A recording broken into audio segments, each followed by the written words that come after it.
नमस्कार मित्रों, संस्कृत साहित्य एवं संस्कृति के चैनल पे मैं डॉक्टर हरिनिवास भारतीय ज्ञान परंपरा की वीडियो में आपका स्वागत करता हूँ। IKS इंडियन नॉलेज सिस्टम, हमने 201 प्रश्नों के जवाब देख लिए। 202 नंबर का प्रश्न है कि संगीत रत्नाकर द्वारा लखवामा આવ્યું છે, यानी संगीत रत्नाकर नाम की रचना किसने लिखी है? तो इसका सही जवाब है सारंगदेव। 203 नंबर का प्रश्न है कि प्राचीन भारतनी प्रख्यात यूनिवर्सिटीओ नीचे मुजब छे। नालंदा यूनिवर्सिटी, हमने सबने इसका नाम सुना है, तक्षशिला यूनिवर्सिटी और विक्रमशिला यूनिवर्सिटी। इसके साथ एक बल्लभी नाम की यूनिवर्सिटी जो गुजरात में पाई जाती थी। ये मतलब भारतवर्ष की शिक्षा के मुख्य सेंटर हुआ, जिसको बड़ी ही उच्च शिक्षा प्राप्त करनी है वो यहाँ तक पहुँचा करते थे। और इन यूनिवर्सिटियों ने हमको विद्वान अध्यापक नहीं प्रदान किए हैं, हमें ऋषि तुल्य अध्यापक प्रदान किए हैं जिन्होंने अपार सेवा की है संस्कृत साहित्य की। तो उपरोक्त तमाम, इसका जवाब आएगा उपरोक्त तमाम, क्योंकि ये सभी यूनिवर्सिटियाँ पाई जाती थी उस समय। और विशेष करके मैंने कहा कि एक बल्लभी नाम की यूनिवर्सिटी भी हुआ करती थी। अब पूछते हैं कि विक्रमशिला यूनिवर्सिटी में स्थित थी, मतलब विक्रमशिला यूनिवर्सिटी कहाँ थी? तो इसका जवाब है बिहार में थी विक्रमशिला यूनिवर्सिटी। ये सही जवाब है इसका। बल्लभी यूनिवर्सिटी, देखिए मैंने बात की थी, बल्लभी यूनिवर्सिटी में स्थित थी। बल्लभी यूनिवर्सिटी गुजरात में, ये बल्लभी स्थान ही है गुजरात में। हमारे प्रसिद्ध संस्कृत के जो कवि हुए हैं महाकवि माघ, उनका भी वहाँ से संबंध रहा है। तो ये बल्लभी यूनिवर्सिटी गुजरात में हुआ करती थी। ये विश्वनी प्रथम यूनिवर्सिटी छे, यानी अगर हम पूरे विश्व की बात करने जाएं तो जिसको विश्वविद्यालय कह सकते हैं, जिसको यूनिवर्सिटी कह सकते हैं, ऐसी पहली यूनिवर्सिटी अगर कोई कही जा सकती है तो उसको तक्षशिला यूनिवर्सिटी को इसका स्थान प्राप्त है। तो तक्षशिला ये विश्व की प्रथम यूनिवर्सिटी थी। आयुर्वेद एटले शू, आयुर्वेद किसको कहेंगे? यानी आयुर्वेद हमें किस चीज़ की शिक्षा देती है? जीवन की शिक्षा देती है, दवाओं का ज्ञान देता है, शरीर विज्ञान का ज्ञान देता है, या स्वस्थ जीवन का ज्ञान देता है? तो भैया इसका जवाब है स्वस्थ जीवन। देखिए, हम अगर किसी बीमारी से बहुत अधिक ग्रस्त हो जाते हैं तो जिस प्रकार से एलोपैथिक तुरंत के तुरंत असर करती है, ऐसा आयुर्वेद की दवाओं में नहीं देखा जाता। यही कारण है कि एलोपैथिक प्रचलित हो गई है। लेकिन आयुर्वेद की जो पद्धति है वो हमें शतायु और उससे भी अधिक दीर्घायु बना सकती है अगर हम उस पद्धति का पालन करते हैं, क्योंकि वहां हमें स्वस्थ जीवन का ज्ञान दिया जाता है। यानी अगर हम बीमार पड़ेंगे ही नहीं, हमें बीमारियां ही नहीं होंगी, तो हमें इलाज करने की आवश्यकता नहीं होगी। या बीमारी होने से पहले ही हम अगर सावधान हैं तो उसका इलाज हो जाएगा। आजकल तो क्या है कि सिगरेट के पैकेट पे, तंबाकू के पैकेट पे बिच्छू छापते हैं, ये जहर है, सब कुछ लिखा जाता है, फिर भी व्यक्ति उसका सेवन करता है। और फिर जब उसकी वजह से कैंसर हो जाए या और बीमारियां हो जाएं तो उसका इलाज एलोपैथिक के साथ करता है।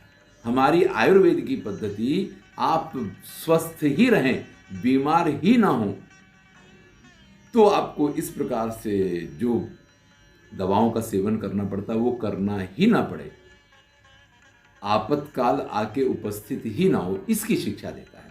चलिए हम अगले प्रश्न पे चलते हैं। ये आयुर्वेद ने पंचम वेद कहो छे। देखिए, मैंने नाट्य वेद की जब बात हुई थी तब मैंने आपसे कहा था कि 4 वेद तो हैं ऑलरेडी हमारे पास, जिसको हम ऋग्वेद, यजुर्वेद, सामवेद, अथर्ववेद के नाम से जानते हैं। लेकिन ये ज्ञान का जो भंडार है, इसके अतिरिक्त भी बहुत ज्ञान का भंडार संस्कृत लिटरेचर में पड़ा हुआ है, संस्कृत साहित्य में है, भारतीय ज्ञान परंपरा में है। तो जहाँ पे इन 4 वेदों के बाद कोई ऐसा महत्वपूर्ण ज्ञान से परिपूर्ण ग्रंथ आया या विषय आया तो उसको ऋषियों मुनियों ने 5वां वेद कह दिया। जैसे मैंने कहा था कि महाभारत को भी कहा गया है, जैसे मैंने आपसे कहा था कि स्वयं भरत मुनि ने नाट्य को पंचम वेद कहा है, इसको हमने पिछले वीडियो में देखा था। उसी प्रकार से आयुर्वेद तो उपवेद में आता ही है, लेकिन उपवेद 4 हैं, तो 5वां किसको माना जाए? यानी वेद के बाद 4 उपवेद हों तो कुल 8 हुए, तो 4 तो वेद हो गए, 5वां वेद किसको माना जाए? अगर इस पे हम जाते हैं तो कश्यप ऋषि ने, ऋषि कश्यप हुए हैं, जिनके वंश में मैं जन्मा हूँ, मैं कश्यप गोत्रीय ब्राह्मण हूँ। तो ये ऋषि कश्यप जो हैं, इन्होंने आयुर्वेद को पंचम वेद कहा है। चरक सुश्रुतना ज्ञाननो सार ग्रंथ कयो छे, यानी चरक संहिता और सुश्रुत संहिता, ये दोनों ही ग्रंथ हमारे आयुर्वेद के सबसे महत्वपूर्ण ग्रंथ। अब इन ग्रंथों को आधार बना करके जो बाद में ग्रंथ लिखा गया, ऐसा ग्रंथ कौन सा है, ये प्रश्न है। तो इसका जवाब है अष्टांग हृदय, क्योंकि चरक संहिता तो स्वयं ही चरक हुआ, और यहाँ पे जो भाव प्रकाश दिया है ये भी इसका जवाब नहीं है। तो इसका सही जवाब है अष्टांग हृदय।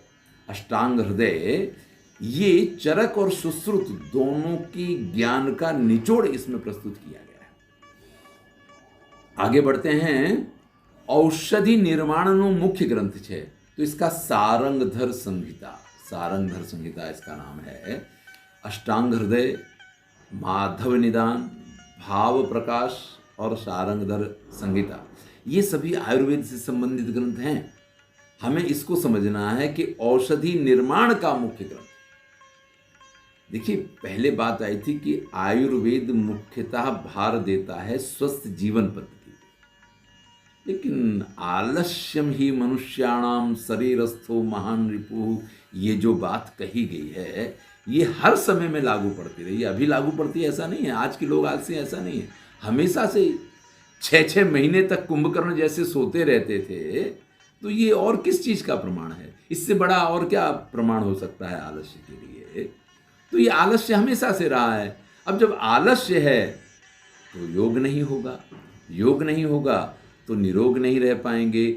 इसी प्रकार से आलस्य के बाद दूसरा एक शत्रु है हमारा, और वो है हमारी जिह्वा, जिसको तरह तरह के स्वाद चाहिए, तरह तरह के टेस्ट चाहिए, और एक से एक जो स्वास्थ्य के लिए हानिकारक है वो टेस्ट भी उसको चाहिए तो चाहिए।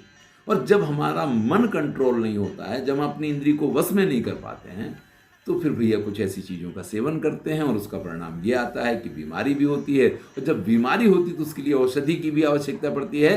तो औषधियों के बारे में जो मुख्य ज्ञान देता है हमको, वो सारंगधर संहिता है। भगवान धन्वंतरी ना शिष्य कौन छे? हमारे यहाँ माना जाता है कि जब समुद्र मंथन हुआ तो उसमें भगवान धन्वंतरी अमृत कलश लेकर के बाहर आए हैं।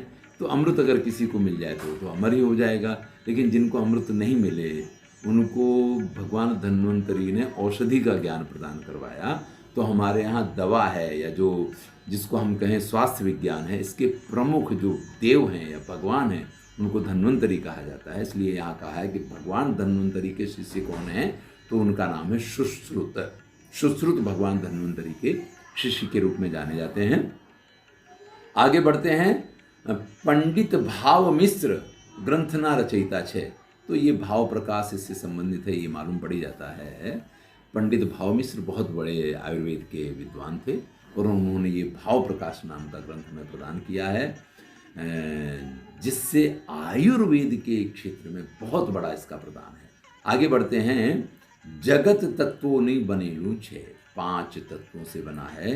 क्षिति जल पावक गगन समीरा, पृथ्वी जल तेज वायु और आकाश। इस क्रम को उल्टा कर दीजिए, यानी सबसे पहले आकाश की उत्पत्ति, उसके बाद वायु की उत्पत्ति, उसके बाद तेज की उत्पत्ति, उसके बाद जल की उत्पत्ति, और सबसे बाद में पृथ्वी की उत्पत्ति। और ये जब 5 एकत्रित हुए हैं तो इस संपूर्ण सृष्टि की संरचना हुई है। अगर आपको इसको विस्तार से जानना है तो या तो सांख्य कारिका के वीडियो देख लीजिए, या आप वेदांत सार के वीडियो देख लीजिए, उसमें भी इससे संबंधित चर्चा हुई है। और गोस्वामी तुलसीदास ने तो ये चौपाई लिखी ही है कि क्षिति जल पावक गगन समीरा, पंच रचित यह अधम शरीरा। भले इन्होंने अपने शरीर भर के लिए बात कही है, लेकिन ये संपूर्ण सृष्टि को लागू पड़ती है। तो ये जगत यानी ये जो सृष्टि है, जो संसार है, उसकी रचना कितने तत्वों से हुई है? 5 तत्वों से बना हुआ ये है। 114 नंबर का प्रश्न है, मनुष्य शरीरનું अचल तत्व है, यानी मनुष्य के शरीर में जो तत्व जिसको आप बिल्कुल अचल मान सकते हैं। वैसे तो ये पांचों ही तत्व जो है ना, ये कोई भी तत्व चैतन्य नहीं है, ये पांचों ही तत्व जो हैं, लेकिन और सारे तत्व गति करते हैं। यानी आकाश जो है वो तो है ही, लेकिन वायु जो है वो गतिमान है, तेज है वो गतिमान है, वो भी ऊर्ध्वगति करता है, जल है वो भी प्रवाहित होता है, लेकिन पृथ्वी जो है वो सूर्य की परिक्रमा तो करती है, लेकिन मनुष्य के शरीर के अंदर जो पृथ्वी है ना, वो घूमती नहीं है। यहाँ जो पृथ्वी तत्व है वो अचल तत्व माना गया है। तो मनुष्य शरीर में अचल तत्व क्या है? तो उसका जवाब होगा पृथ्वी। शरीर में वातनु स्थान कहाँ है? यानी हमारे शरीर में वात का स्थान कहाँ है? तो नाभि से नीचे के भाग में वात का स्थान माना गया है। देखिए, जब भी घुटने दर्द होते हैं तो लोग कहते हैं कि वायु प्रकोप हो गया है, वाय हो गया है, वाय की वजह से ऐसा हो रहा है। होता तो हाथों में भी दर्द होता है, हाथ के पंजों में भी दर्द होता है, लेकिन मुख्यतः इसको नाभि के नीचे के भाग में माना गया है, वात तत्व को। चलिए, शरीરમાં પિત્તનું स्थान, हृदय अने नाभिनी वच्चे, मतलब हृदय और नाभि के बीच में पित्त का स्थान माना गया है। वात का स्थान नाभि से नीचे माना गया है और हृदय से लेकर के नाभि तक पित्त का स्थान माना गया है। देखिए, ये आयुर्वेद के जो प्रश्न हैं, इनको अगर आप समझेंगे तो बहुत कुछ चीज़ें ऐसी हैं जो जीवन में हमें स्वस्थ रहने में सहायक होंगी। शरीરમાં કફનું स्थान क्या है? तो आपको पता है कि ज़्यादातर खांसी होती है, बलगम होता है, तो ये छाती का भाग जो होता है हमारे फेफड़ों के अंदर वो दिखाई देता है। टीबी वगैरह अगर यही लंबे समय तक रुक जाए तो टीबी वगैरह के लिए हमारा जब एक्सरे किया जाता है तो छाती का एक्सरे किया जाता है। तो ये शरीर में कफ का स्थान क्या है? हृदय थी उपला सर्वभागमा, हृदय से ऊपर सभी स्थानों पे कफ होगा। सबसे पहले आपको खांसियाँ आनी शुरू होंगी, आपके नाक में से निकलेगा, मुंह से निकलेगा, और जब नाक और मुंह से नहीं निकल पाएगा तो कई बार तो जब बहुत अधिक सर्दी हो जाए तो आंखों से भी पानी बहने लग जाता है। वो कफ के रूप में हमें दिखाई नहीं देता है, लेकिन कहीं ना कहीं वो हमारा शरीर जो है उसको बाहर निकालने की कोशिश करता है। तो इसका स्थान हृदय और उससे ऊपर का भाग है, अधिकांशतः वहीं से कफ आपको निकलता दिखाई देता है। लेकिन जब अत्यधिक इसका प्रकोप बढ़ जाता है तो आयुर्वेद में कुछ ऐसी औषधि भी हैं, उनसे आपको वमन करवा दिया जाता है, यानी उल्टी करवा दी जाती है, वॉमिटिंग करवा दी जाती है, जिससे जो कुछ अंदर फंसा पड़ा हो वो निकल जाए। तो कभी भी जब बहुत अधिक सर्दी होती है तो खांसी बार बार आती है। खांसी आकर के क्या होता है, वो हर खांसी के साथ खकार आती है और कफ ऊपर आता है, निकल जाता है। उसको हमें हमेशा थूकते रहना चाहिए। कभी भी एक बार कफ अगर मुंह में आ जाए तो उसको अंदर लेने की कोशिश नहीं करनी चाहिए। लेकिन कई बार हम इतने आलस्य में होते हैं, वीडियो देख रहे हैं हम या लेटे हुए हैं, तो हम इस कोशिश में रहते हैं कि अब कहाँ थूकने के लिए, कौन होते, ठीक है अंदर से बाहर आया है, फिर से इसको अंदर भेज देते हैं। लेकिन ये याद रखिए कि जितने बार आप उसको अंदर भेजेंगे उसके लिए नीचे का मार्ग इतना सरल नहीं है, उसके लिए ऊपर का मार्ग ही सरल है। तो जब भी कफ मुंह में आए तो उसको तुरंत ही त्यागना चाहिए, उसको दोबारा अंदर नहीं जाने देना चाहिए। इस चीज़ को हमें यहाँ समझना है। चलिए 218 नंबर के प्रश्न पे आ गए हैं। शरीर में जो वायु होती है उसके कितने प्रकार हैं? तो आपको मालूम है कि पंचवायु हैं। सबसे प्रचलित अगर आपको जिसका ज्ञान है तो ये पंचवायु है, प्राण, व्यान, उदान, समान और अपान। प्राणाय स्वाहा, व्यानाय स्वाहा, उदानाय स्वाहा, समानाय स्वाहा, अपानाय स्वाहा। इस प्रकार से हम कभी भी भगवान का भोग वगैरह लगाते हैं तो भी हमें इसका प्रयोग करना होता है। और अगर हम जब जिसको गृहस्थ धर्म के अनुसार यज्ञ कहा जाता है तो हमें पंचग्रास निकालने होते हैं, जब हम प्रथम भोजन करने के लिए बैठते हैं तो वहाँ अग्नि को रख के हमारे यहाँ पंचग्रास निकालने की पद्धति है।